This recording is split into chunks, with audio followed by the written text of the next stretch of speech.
Bab 520. Cinta itu egois. Winona secara singkat menjelaskan transformasi energi Ki. Transformasi energi Ki yang disebut adalah mampu melepaskan energi Ki dan mengendalikan energi Ki untuk membentuk bentuk yang diinginkan, boleh merupakan pedang dan boleh merupakan benda apapun. Kak Kingston, coba saja. Winona tidak mengetahui tingkat alam Kingston saat ini. Kingston sendiri juga tidak mengetahuinya. Karena tidak ada yang menjelaskan kepadanya perbedaan tingkat alam, dia hanya tahu bahwa jika meridian seluruh tubuhnya diperluas, maka itu adalah 5 alam. Dia mengaktifkan energi Ki mengalir mengikuti meridian lengannya dan berkumpul di telapak tangannya. Di telapak tangannya seketika muncul sebuah cahaya yang berwarna putih. Namun, begitu energi Ki berwarna putih itu muncul, ia langsung menghilang. Kingston berekspresi bingung dan bertanya, "Ada apa?" Setelah Winona melihatnya, dia menjelaskan, "Kak Kingston, seharusnya tingkat alammu saat ini berada pada puncak 5 alam dan hanya berjarak 1 langkah dari 6 alam. Namun, energi Kimu sangat kuat dan masih memiliki ruang untuk meningkat, untuk memasuki 6 alam hanya masalah waktu. Kamu dapat bertarung dengan Diki juga karena energi Ki kamu yang kuat, bahkan lebih kuat dari beberapa petarung 6 alam dan juga karena dukungan jurus Dewa Logammu. Oleh karena itu, kamu dapat mengalahkan Diki." Winona memberikan penjelasan. "Ternyata seperti itu, aku masih puncak 5 alam saja." Kingston berekspresi kecewa. Yang dia terima merupakan energi Ki dari petarung puncak 7 alam, namun dia hanya berada pada puncak 5 alam saat ini. Ekspresi Kingston membuat Winona tidak bisa menangis dan tertawa. "Kak Kingston, bersyukurlah.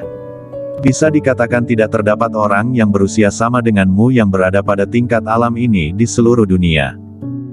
Mungkin di dalam sejarah juga masih dapat dihitung dengan jari. Dan juga, energi Kimu masih belum sepenuhnya terserap, masih terdapat banyak energi Ki yang tersisa di anggota tubuhmu. Untuk memasuki 6 alam, hanya masalah waktu yang ada bagimu. Dalam 2 bulan, kamu pasti akan memasuki 6 alam." Mendengar ucapannya, Kingston tersenyum. Winona melanjutkan, "Energi Ki sudah cukup kuat, yang harus kamu latih selanjutnya adalah teknik seni bela diri. 10 pukulan teratas Xiao Yao sangat kuat, bahkan kakek pun takut padanya. Terdapat 2 tujuan dari kakek membiarkanku menikah dengan keluarga Xiao Yao. Yang pertama yaitu bekerja sama dengan keluarga Xiao Yao. Yang kedua yaitu mencuri 10 pukulan teratas Xiao Yao. Maka, kamu harus bekerja keras selanjutnya." Memang benar. Kingston mengangguk. Dia memiliki pemahaman yang mendalam tentang kekuatan 10 pukulan teratas Xiao Yao. Jika dapat berhasil berlatih pukulan ke-10, jangan katakan akan menjadi seseorang yang tak terkalahkan di dunia terlebih dahulu, orang yang mampu mengalahkannya masih bisa dihitung dengan jari. Hanya saja, benar-benar sangat sulit untuk berhasil berlatih pukulan ke-10. Suryana yang berada di samping menghela nadas dan berkata dengan nada iri, "Kalian semua telah memperoleh energi Ki, bahkan begitu kuat. Namun, bagaimanapun aku berlatih tetap tidak dapat memperolehnya. Aku benar-benar terlalu tidak berguna." Winona menghiburnya, "Jangan terburu-buru, energi Ki tidak begitu mudah diperoleh. Jika mudah, akan sangat banyak Grandmaster Kungfu di dunia ini. Kamu memiliki fisik berlatih yang sangat baik. Aku percaya padamu dan kamu harus semangat. Setelah kamu memperoleh energi Ki, kamu dapat berlatih peta tempat tinggal Hua Yuesan bersama kakakmu." Berbicara tentang peta tempat tinggal Hua Yuesan, Winona menatap Kingston dan bertanya, "Kak Kingston, apakah kamu sudah memakan bodi api?" Kingston menggelengkan kepala, "Belum." Winona berkata, "Makanlah secepat mungkin, energi Ki kamu saat ini sudah sangat kuat. Jika dapat berubah menjadi energi Ki yang lebih kuat lagi, akan lebih mendominasi. Dengan demikian, kekuatan 10 pukulan teratas Xiao Yao akan lebih meningkat." Kingston mengangguk. Cynthia mendengarkan sejenak, namun dia sama sekali tidak tertarik dengan pelatihan seni bela diri. Dia menguap, lalu berdiri dan berkata, "Sudah capek seharian, aku kembali ke kamar untuk tidur dulu. Aku masih harus pergi ke perusahaan besok pagi." Selesai berbicara, dia berdiri dan berjalan menuju lantai 2. "Aku juga sudah mengantuk, aku kembali ke kamar untuk tidur terlebih dahulu. Kalian lanjutkan berdiskusi." Suryana juga berdiri dan berjalan menuju lantai 2. Dengan cepat, hanya tersisa Winona, Clue dan Kingston di ruang tamu. Winona tiba-tiba batuk. Dia mengulurkan tangannya untuk menutup mulut. Dia batuk mengeluarkan banyak darah dan mewarnai telapak tangannya menjadi merah. "Apakah baik-baik saja?" Clue tiba-tiba bertanya. Kingston juga bertanya, "Apakah kamu terluka parah? Biarkan aku memeriksa denyut nadimu." Winona melambaikan tangannya dan berkata, "Tidak perlu, tidak terlalu parah. Akan baik-baik saja setelah perawatan beberapa hari." Sambil berbicara, dia menatap Kingston dan berkata dengan lembut, "Kak Kingston, aku berencana untuk kembali ke kota Jingdu, ibu kota." "Masih ingin kembali?" Kingston mengerutkan keningnya dan berkata, "Dimas pun sudah meninggalkanmu. Kamu dapat hidup kali ini karena nyawamu yang besar. Jika bukan karena aku memperoleh warisan dari ketua keluarga Xiao Yao, kamu pasti sudah mati di Gunung Siling. Dan juga kamu." Dia menatap Clue dan memarahinya, "Mengapa kamu begitu ceroboh? Siapakah itu?" Dia merupakan kepala keluarga Xiao Yao, seorang tokoh kuat 6 alam. "Kamu hanya berada pada 3 alam, dia dapat mematikanmu hanya dalam 1 pukulan. Aku mengkhawatirkanmu. Siapa yang menyuruh kamu tidak memberitahu aku bahwa kamu telah terlepas dari masalah dan membiarkan aku khawatir? Aku juga karena ingin melihat apakah Dimas akan datang menyelamatkanku atau tidak, melihat apa yang ingin dilakukan oleh keluarga Xiao Yao sebenarnya." "Sudah, jangan berbicara lagi."